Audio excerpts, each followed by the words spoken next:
The Mad King wanted to burn down King's Landing with wildfire. But why? Because he was mad, we're told, but are we missing something? Is there something deeper going on here? Hi everyone, this is Robert. Welcome to Deep Geek. On this channel we cover A Song of Ice and Fire in detail, as well as the wider world of Game of Thrones and other great fantasy worlds like The Lord of the Rings and The Witcher. This video is jointly created with the excellent History of Westeros. Please do check out their podcast or YouTube channel. There's a link in the description. It's very easy to dismiss Aerys II as just the Mad King, obsessed with wildfire and willing to burn down an entire city to spite his rival.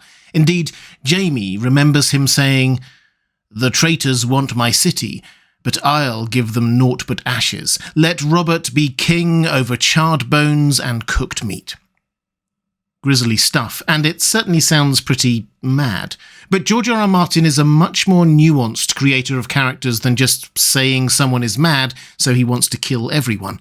Even just saying that he was a Targaryen, so he must have become obsessed with fire, seems a bit reductionist. Yes, he was obsessed with fire, but what if it wasn't just about killing people or looking at the pretty green flames? What if he had something else in mind entirely? A plan so audacious that very few people could ever dream of it. I think there's some pretty good evidence that that's actually the case. The starting point for this is the only witness we have to what Aerys was planning, Jaime. When he tells us, or Brienne, what was going through the Mad King's mind in those last few days and hours, he is a very credible witness. He has nothing to hide here. He is bearing his soul. So let's listen to what he says. "My sworn brothers were all away, you see, but Aerys liked to keep me close. I was my father's son, so he did not trust me. He wanted me where Varys could watch me day and night, so I heard it all." He remembered how Rossart's eyes would shine when he unrolled his maps to show where the substance must be placed. The Targaryens never bury their dead, they burn them. Aerys meant to have the greatest funeral pyre of them all.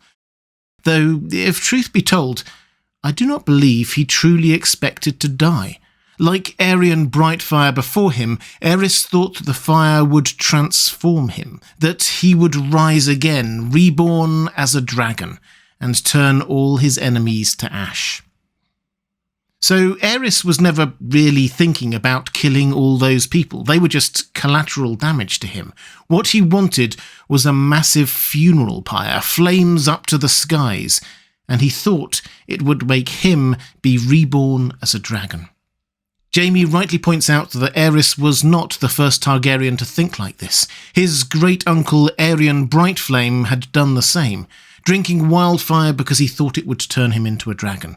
And in the year 259, King Aegon V, Egg, Aerys' grandfather, called for his entire family and certain others to gather at the castle of Summerhall.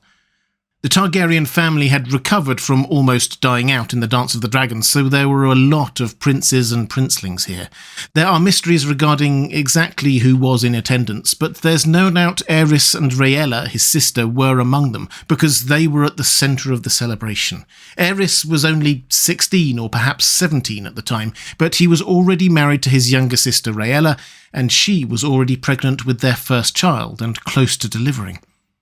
Though all royal births are special occasions, this birth was even more so because Aerys was the heir to the king's heir, meaning they were in the direct line of succession. Aerys and Rhaella's father Jaehaerys was in line to be king next, followed by Aerys himself, then presumably this child of theirs. In addition to the mysteries regarding who was in attendance, there are also significant mysteries as to exactly what happened during the proceedings. But we do know for certain that many in attendance were killed, including King Aegon himself, his son Prince Duncan the Small, and Lord Commander Duncan the Tall, and that the cause of their deaths was most likely wildfire. Wildfire unleashed at the king's command in an attempt to hatch dragons. The hope may have been that the heat would be sufficient, but arcane texts, prophecy, and/or dreams could have been involved as well. But regardless of their reasoning, regardless of what they thought would happen, It didn't, and instead it seems that there was some sort of massive accident. Because she was 9 months pregnant and close to her due date, Rhaella was likely one of the first ones to be escorted out of the burning castle. Aerys himself survived as well, of course, probably staying close to his wife all the while. As other survivors were fleeing and the flames continued to spread, Rhaella went into labour. Afterwards, and in the long term, we can only imagine what a lasting impact this must have had on Aerys, seeing several members of his family and court burn to death, the wildfire spreading inexorably as the entire castle of Summerhall was consumed, and amidst that, the screams and cries of his wife and newborn child. The birth of a child, especially your first, should be happiness, joy.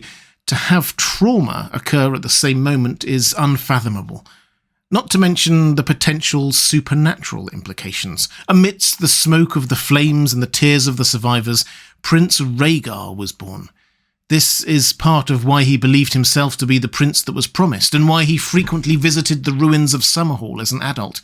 It can only have had a bigger impact on Aerys, particularly given the various prophecies surrounding his family.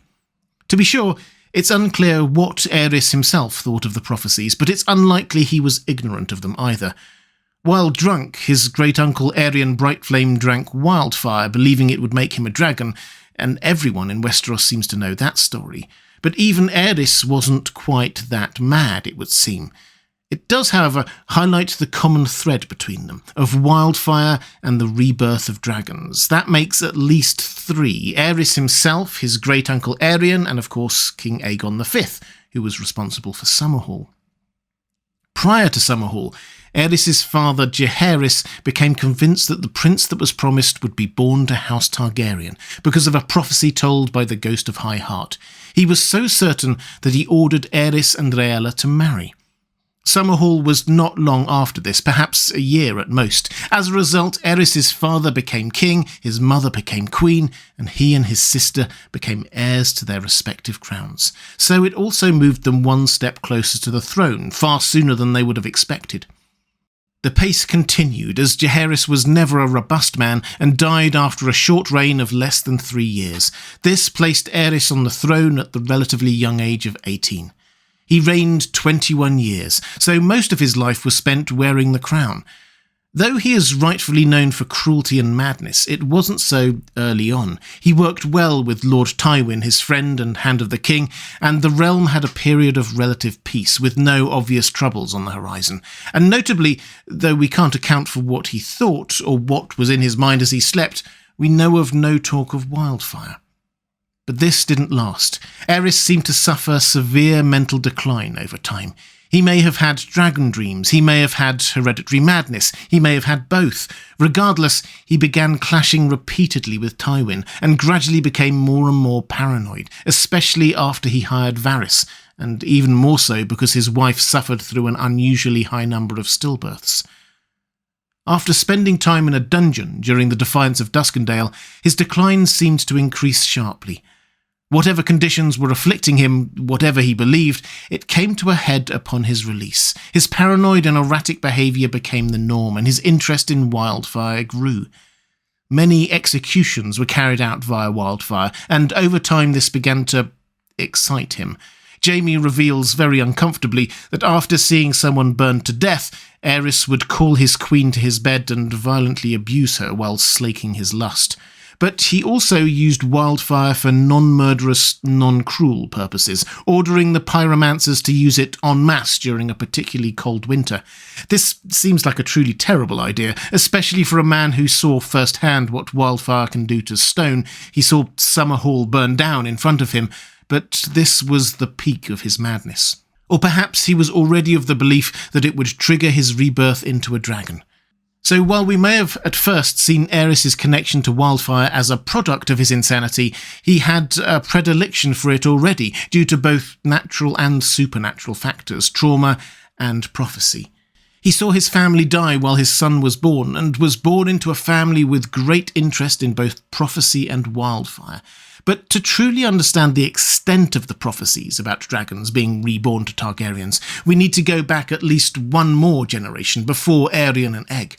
Because Aerys was the second of his name. Aerys, the first of his name, was apparently the Targaryen who rediscovered in a book that the dragons would be reborn. The Mad King was thus named after the man who rediscovered the prophecy, and he was named that by a man who believed in the prophecy himself.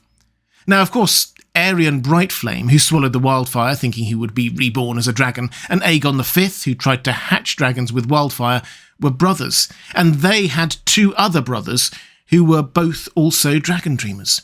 One was Deeran the Drunkard, known with absolute certainty to be a dragon dreamer, who Egg tells us dreamed that dragons would return, and the other was Aemon, as in Maester Aemon, and he said, "I see them in my dreams. I see their shadows on the snow, hear the crack of leathern wings, feel their hot breath. My brothers dreamed of dragons too, and the dreams killed them, every one." That last line is really quite sad when you think of it. All three of his brothers had died because of dragon dreams. And that fate wasn't limited to Aemon's brothers, but their children and grandchildren as well.